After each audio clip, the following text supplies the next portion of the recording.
Hello. Welcome back to the Coleman channel, ladies and gentlemen. Glad to have you here. It's been a little while, I know, but obviously these are unprecedented times in the Coleman channel, and a lot of things have happened. So I've just been kind of like taking a bit of a back seat to think about where to go next, because the channel's kind of blew the fuck up over the last month. Sincere, humblest thanks of gratitude and love to all those who gave the time to check it out, check the channel out, watch the new Career Perspective, the On Cinema Career Perspective, comment, engage, like, share, subscribe. 211 subscribers as of today, which is fucking nuts. Yes, I took a back seat to kind of think what I want to do now. What direction to take the channel now, because there's obviously a lot of on-camera centric videos that I do usually, regularly, that don't do as well as the Career Perspectives, and obviously now there's I say the Career Perspective plural, singular, the On Cinema video specifically has done very, very well. Anyway, it's been a lot of thinking of what to do now in terms of the kind of content I want to do, and what direction to go. So yeah, it's basically been a month of thinking about that. Plus, we're on the new Career Perspective. The script is well underway, which is very, very exciting. But yes, long story short, the most successful on-camera stuff, we'll get to the review, don't worry, this is the Tube review. Welcome back to the Tube review, everybody. The most successful on-camera series on the channel is this, the Tube review. Of course, like the Fred's review I did had like 5k views, so it does well compared to all the rest of them. So I think going forward, Tube review, semi-regular feature on the channel, Career Perspective, the big showcase, masterwork of the channel. Everything else is probably going to get canned for now. But anyway, more on that later. First of all, we got a Tube review to do, and the Tube review is for the big, speaking of one hundo, the big one hundo for the monopoly, the massive apparat of entertainment for the youths around the world that is Disney, and it is the big celebration, the big one hundo special, if you will. Yeah, the big celebration, the big one hundo special, if you will, simply titled Once Upon a Studio. Wah, wah, wee, wee, wee, wee, wee. Yeah, the big one hundo, 100 years of fucking Disney reigning over the planet. Absolutely terrifying to think about. It's probably a company that needs no introduction, I don't think. It's kind of terrifying to think that there's not necessarily terrifying, but it's certainly surreal to kind of comprehend the fact that there's like this entertainment giant juggernaut, one of the probably the largest companies in the entire planet, has existed for 100 years, providing entertainment and animation and pushing the boat out, and the boundaries of what you can do with animation and drawn animation, for making little silly few minute long black and white silent funnies, talkies or whatever, and then elevating it to feature length, and then fucking after that parks and everything else, trying to build an experimental prototype community of tomorrow on behalf of Walter Elias Disney himself. Yes, Disney's very scary. And the thing that's like generation and generation and generation of people on the come up, especially with people like from my generation and a little bit back. Well, I guess just all of it, just generations before us or after us who are basically going to grow up with Disney in their lives forever. You know what I mean? Certainly that was the case for me. Growing up, I've always watched Disney Pixar as a young youth. Buzz Lightyear, as I've explained in my Lightyear review, which was a garbage film, that I like Buzz Lightyear, and I've just grown up with this shit for pretty much the entire of my life, as I think most people have, unless they never had Disney in their household for whatever reason. But it's just been there forever, and now it's been around for 100 years. Disney.com, that was a horrible fucking joke. But yeah, 100 years, 1923, with the Walt Disney Brothers, the Disney Brothers, Roy and Walt opening up a big studio and making funny little black and white. I can't remember what they were called. Silly Symphonies, I think it is what it was. And now we're here. The big celebration with practically every single Disney character, just Disney, not Pixar, as I came to understand at the end of this little fucking cartoon. But yeah, pretty much practically every single Disney thing that you could think of, whether it was a film or a little short cartoon or whatever from the past 100 freaking years, is being represented with this little cartoon, Once Upon a Studio. And what did I think of it? So I've not even mentioned that yet. I literally just watched it earlier because it came out today. The 16th of October, it came out today on Disney Plus, and I've been quite intrigued to see it because I do like the idea of like the gangs all here, you know, kind of like a House of Mouse kind of vibe, you know. I miss that fucking show, man. Like I keep reiterating, Disney is so old. Disney is a massive alumni of animated characters and IPs that they have created themselves, you know, rather than buying them like they do these days. But they have a lot of IPs and characters and just things to showcase and really exemplify their history. And yeah, just like the idea of the gangs all here kind of thing, and seeing little animated dudes that we've not seen for literally years, and guessing who's going to be in it and all that shit.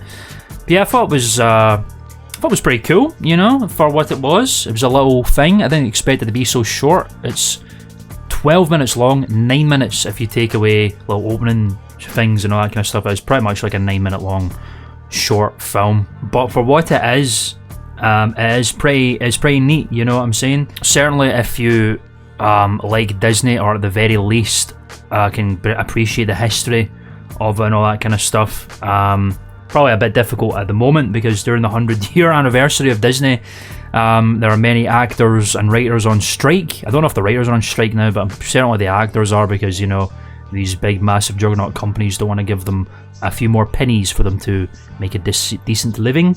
But we're not here to talk about that. It's an interesting juxtaposition that doesn't reflect the cartoon at all. It's literally just there to be like, 100 years, wowee, isn't that cool? Yeah, it's an interesting time for all this to be happening right now, considering the strikes that are happening. But yeah, I mean, in a vacuum, in a void, absent of all the fucking, you know, Disney, big monopoly, conglomerate, massive fucking company, sucking the life of IPs we all know and love. Aside from all that, just looking at Disney and its history, and, you know, wishing upon stars and making dreams come true, and Disney magic and all this fucking shit. The history of Disney is something I find very, very fascinating.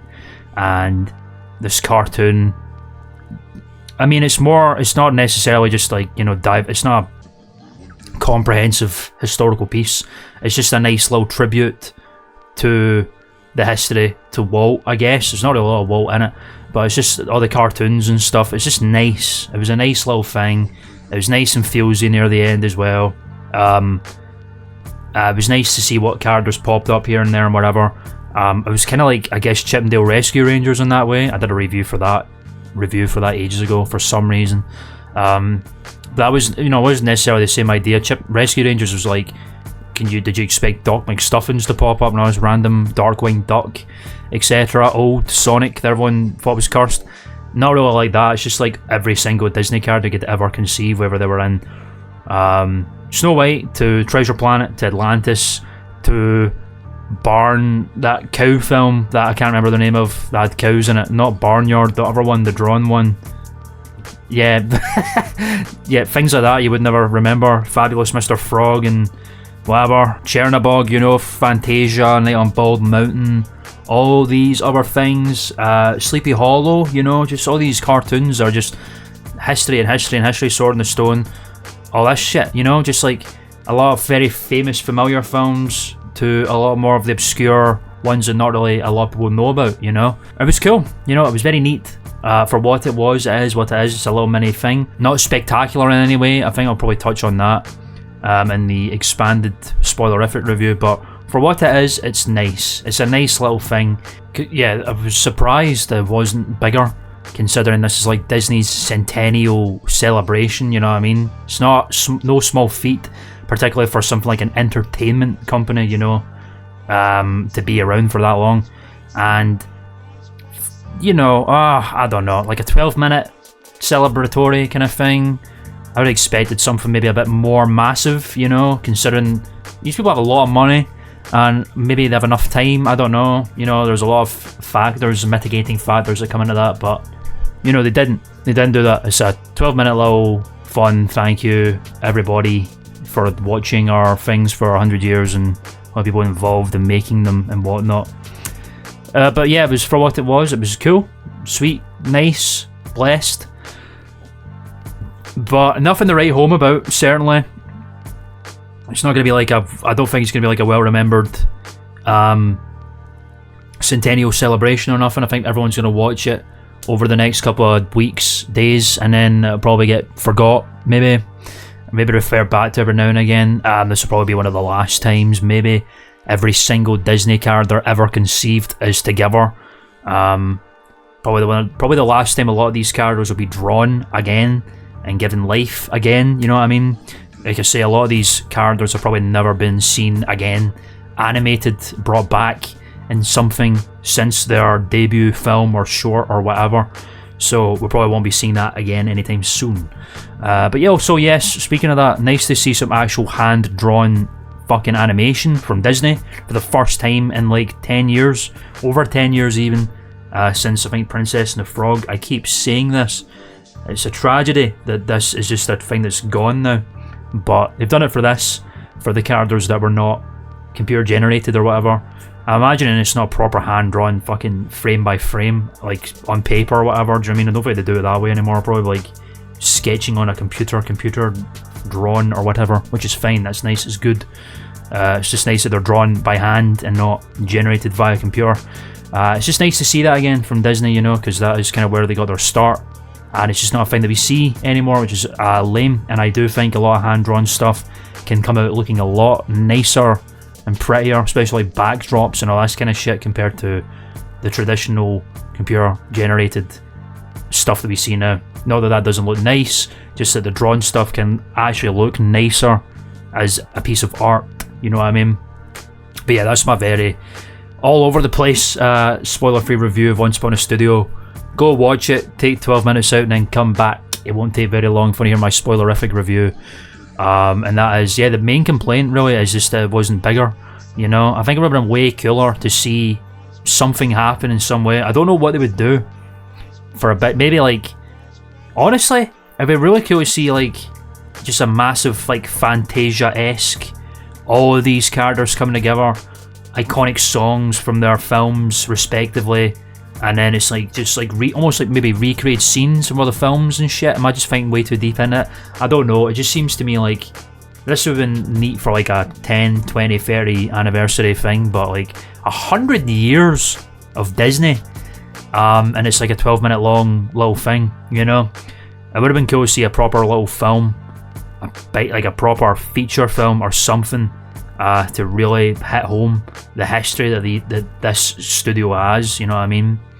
And again, with all of the evilness of the corporate entity that is Disney.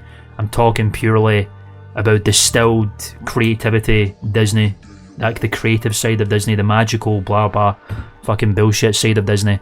But nice to have seen something a bit longer, with a bit more substance to it perhaps, than just this little bite-sized thing where it really is just everyone coming together, frame by frame, and different characters appearing in the fray and all that kind of stuff. And it was very nice to see. I literally squealed with joy when I saw Jim Hawkins from Treasure Planet, because Treasure Planet is my favourite Disney film of all time. Really nice to see him. And the captain lady, Catwoman, see her legs for a few seconds. So, you know, it would have been nice to have had a bit more, but you know, there's so many characters, you know, you can expect you're not going to see all of them, and they get like a fucking couple of minutes of exposition at a time, because, you know, there's far too many to go through. And there was some that we didn't see, like the Black Cauldron. I know the Black Cauldron is kind of like a fucking forgotten secret that Disney don't want to think about, but you know, they should be fucking there. And then maybe they were there in the big group photo at the end where literally everybody's in it. That was cool. But I didn't see any Black Cauldron there. Didn't see Oswald the Lucky Rabbit again getting cucked. Man, they made a costume for him for the theme parks and everything, and yet Oswald is not there. I do not understand. Where is my boy?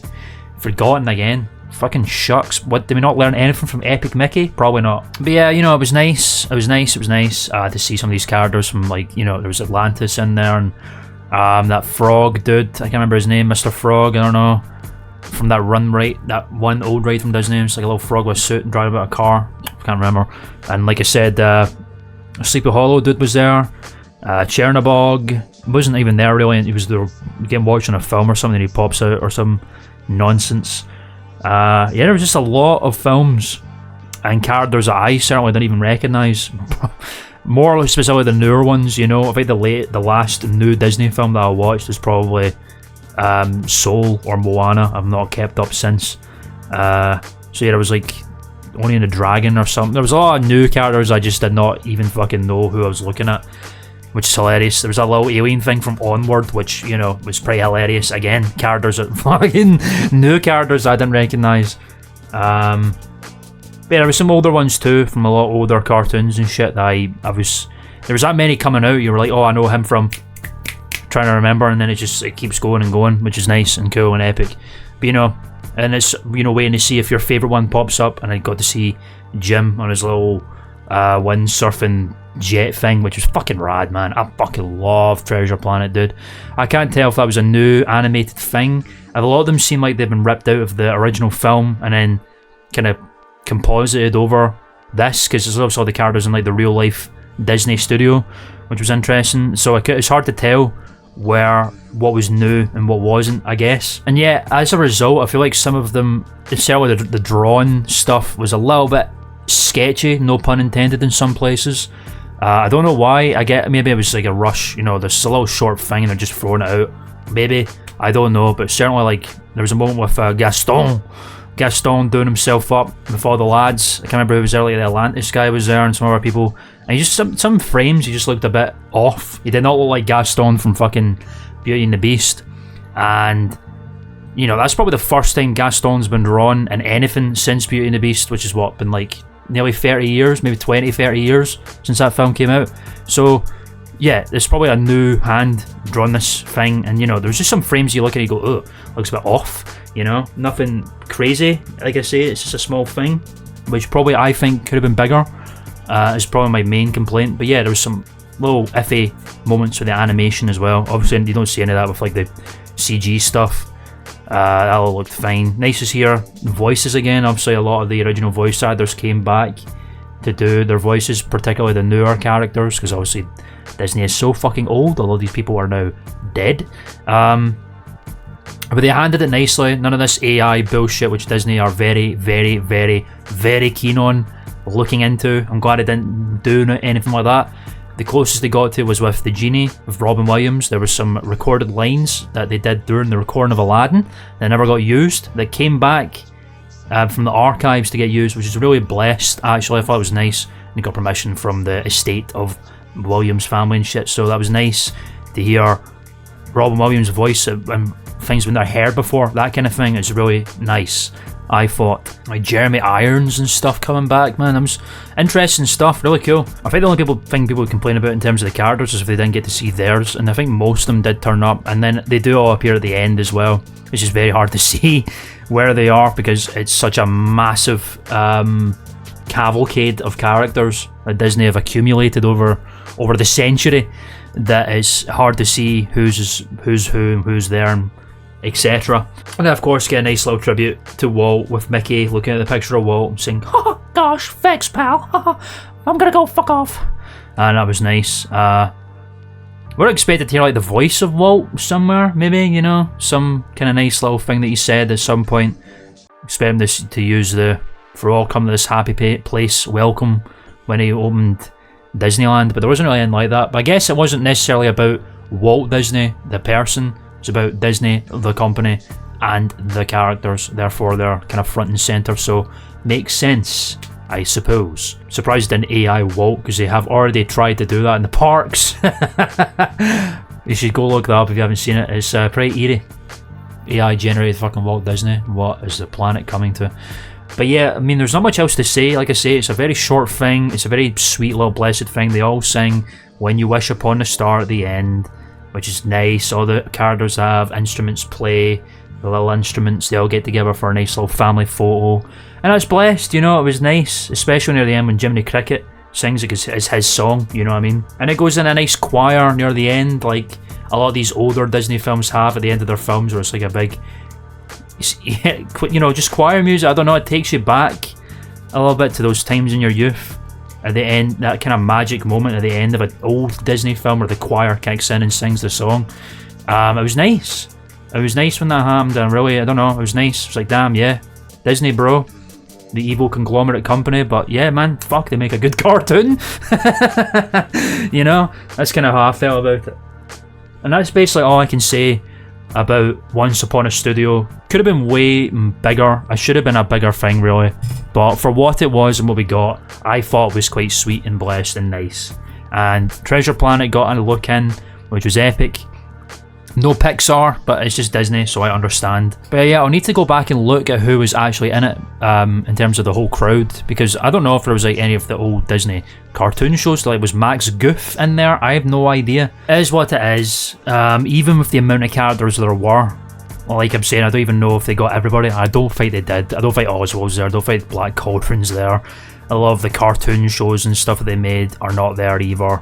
It's just a very cherry-picked sacred timeline of Disney characters that made it, I guess. And yeah, for what it is, it's nice. You know, I wish it was a bigger thing. It's a massive celebratory thing, at least for Disney. 100 fucking years, I say again, is a long time for a lot of people. A lot of people, 100 years is a long time, and they just give us a little mini celebratory thing. Should have been a bigger thing, I think, in my opinion. But for what it was, I thought it was pretty blessed and epic. And therefore, we're going to put it in the epic to lame ratio. Oh man, I'll say that in a while. Epic to lame ratio, baby. What is Once Upon a Studio going to be? I think Once Upon a Studio, quite comfortably sits in probably mid-tier. Pretty epic, you know? There's not much else to say about it. It is what it is. A short little celebratory thing. The gang's all here. It's nice to see some characters brought back again and all that stuff, and the voices and, you know, blah blah. And it's blessed when you wish upon a star nonsense, but should have been a bit bigger, I think. Should have been widen the scope of representation for Disney characters. Probably going to be quickly forgotten about as time goes on, I think.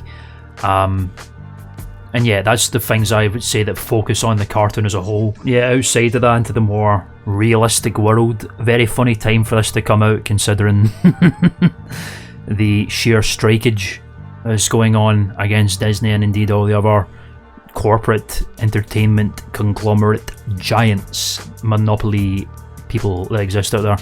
But regardless, mid-tier, pretty epic. It is what it is. It's nice, sweet, blessed. 12 minutes of niceness, and I know we've forgotten. But yeah, Tube review, Once Upon a Studio. Thank you all for watching. More Tube reviews incoming. Stay tuned for the next Career Perspective. Big ups to all y'all. Again, sincere gratitude and thanks for coming over to the Coleman channel and hanging out, man. Yeah, means a lot. More to come. Goodbye.